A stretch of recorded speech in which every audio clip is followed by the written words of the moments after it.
السلام علیکم خواتین حضرات. ہمارے ایک دوست مجھ سے پوچھ رہے تھے, کہہ رہے تھے کہ یہ بتائیے کہ یہ پاکستان اور ہندوستان کے درمیان میں یہ جھڑپیں جو ہوتی ہیں آئے روز, یہ کب بند ہوں گی؟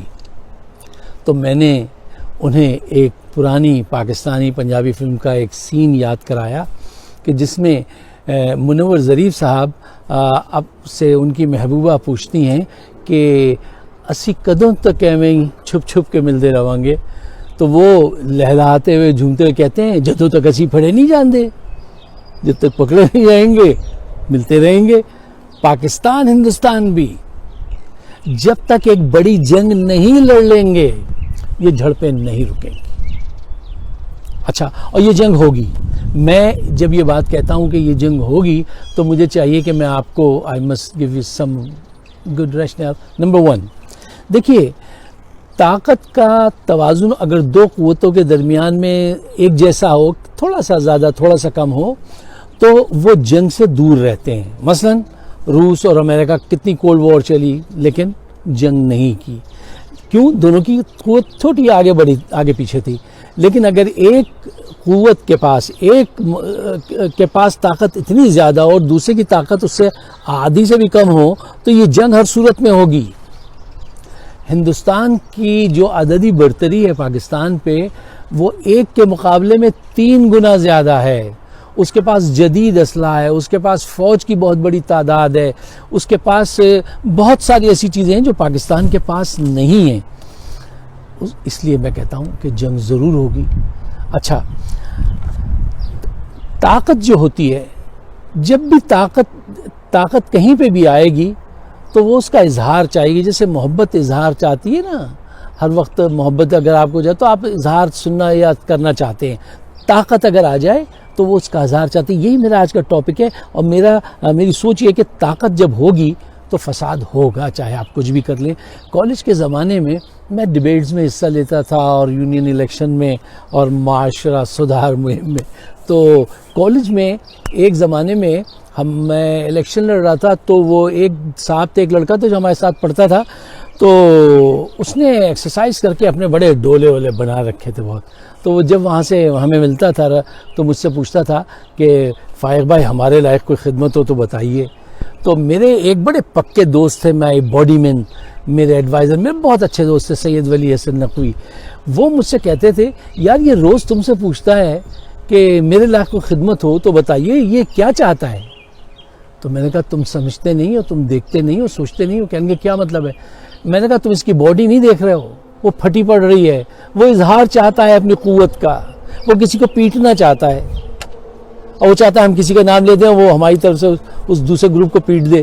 تو میں نے کہا اس سے ذرا دور رہو اور کم ملا کرو, زیادہ سلام دعا مت بڑھاؤ, کیونکہ یہ کسی کو پیٹ دیں گے اور ہم پہ بھی اس کا ریفلیکشن آئے گا. ایک دن کیا کیا انہوں نے, ہمارے بغیر بتائے ایک دوسرے گروپ کو بہت پیٹ دیا, 2-4 لڑکوں کو, کہ تم نے فائق بھائی کا بینر پھاڑا ہے.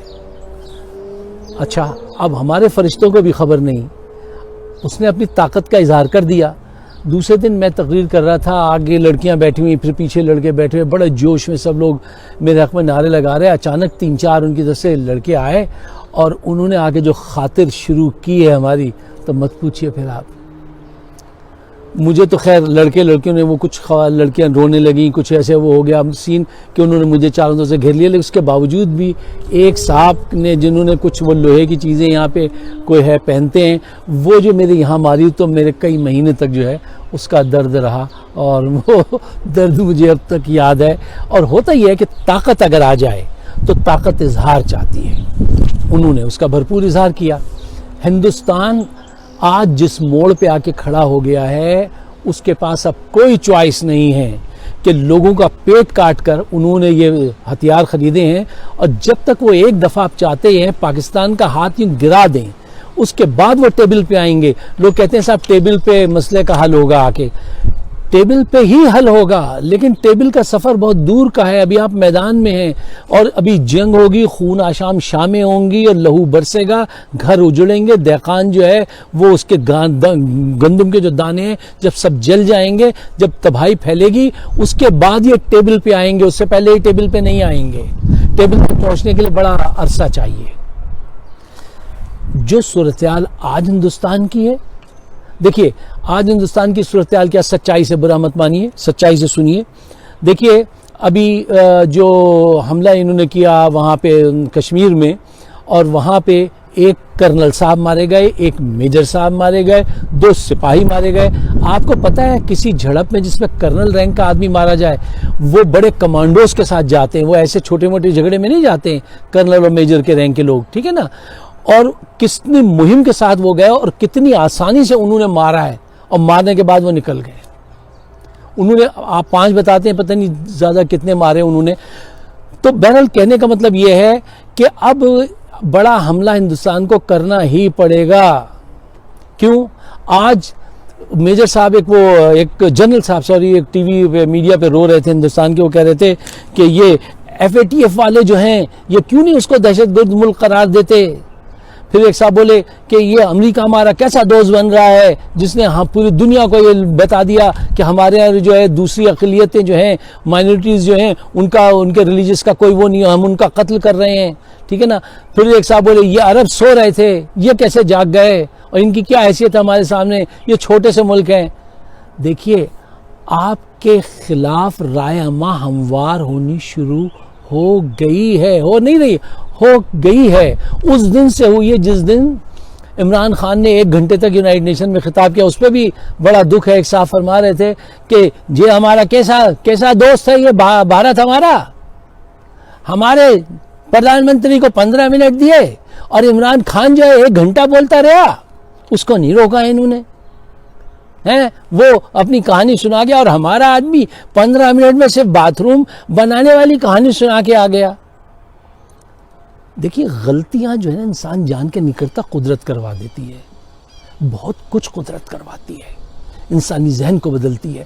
آج جو صورتحال پیدا ہو گئی ہے، اب بھارت یا تو پورا بھرپور حملہ کرے، ایک دفعہ ہاتھ گرائے، لیکن وہ ہاتھ گرانا آسان کام نہیں ہے. میں آپ کو بتاتا ہوں، ملیشیا کے مہاتیر محمد جب اپنا دورہ مکمل کر کے گئے اور ان کو کچھ خفیہ مقامات کی چیزیں دکھائی گئیں، یہ جہاز وغیرہ تو بہت پہلے کی چیزیں ہیں، یہ جو تھنڈر وغیرہ بنائے ہیں پاکستان نے اپنے، انہوں نے ایک بیان دیا تھا. ان کے بیان کو خوب سوچئے، غور سے سوچئے کہ کیا کہہ رہے ہیں.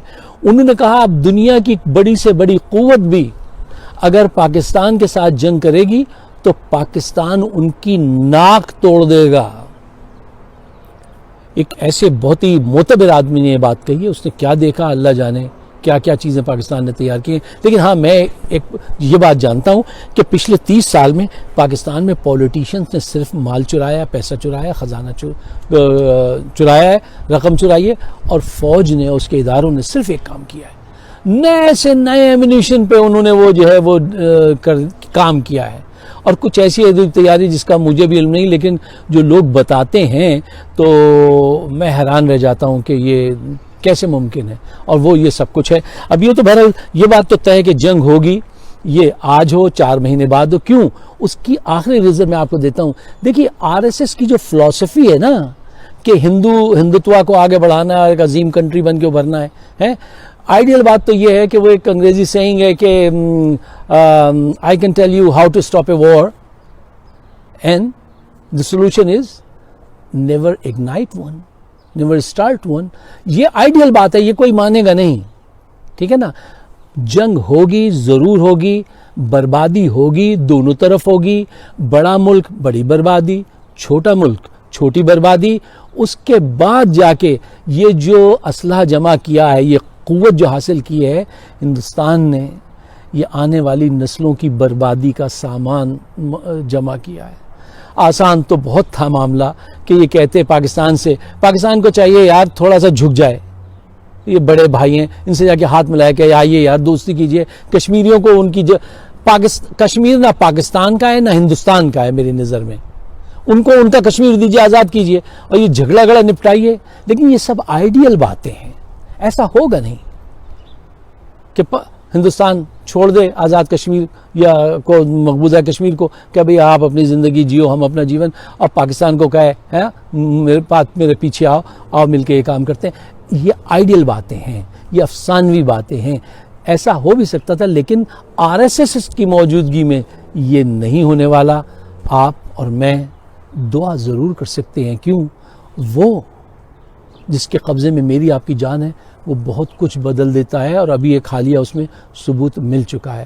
میری ویڈیوز موجود ہیں یوٹیوب پہ، فائق صدیقی شو، اگر آپ پسند فرما لیں تو بڑی عنایت ہوگی۔ شکریہ، خدا حافظ۔